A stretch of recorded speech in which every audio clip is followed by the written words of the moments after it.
canceling the Washington Redskins Federal trademarks. Today's ruling that is that the Redskins nickname is disparaging to Native Americans. And this does not mean the Redskins have to change the name of the team. It just means it'll be more difficult to stop others from using it on products like T-shirts, restaurants, or beer glasses. The team plans to appeal that decision. NBC's David Gregory, moderator of Meet the Press, joins us live now talking about this pressure mounting on team owner Dan Snyder to change the name. Do you think it's mounting there for him, David? Well, it is mounting, there's no question. Here you have the majority leader of the United States Senate picking a very high-profile fight with Dan Snyder and the Redskins, building on what others have said, including the president and others who have put pressure here. The reality is, though, as the team appeals this, and they've been saying this afternoon, they're confident that this ruling will be overturned, as a previous ruling along these lines was overturned. It's going to put kind of a freeze. I mean, nobody can go out there and make a Redskins T-shirt and try to profit out of it without fear that the team's going to come after them for some period of time.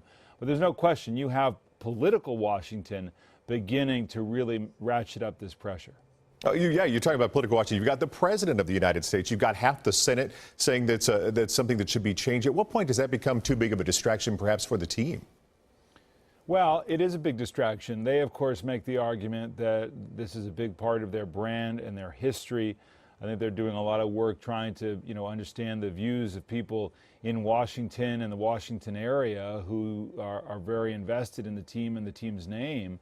But even the NFL, I think, feels a certain amount of frustration with Dan Snyder as an owner because of other issues, not just the name, but how he's handled himself, and would like to see him speak out about this or make the case about it in a more, not a more forceful way, but deal with the controversy that's coming his way.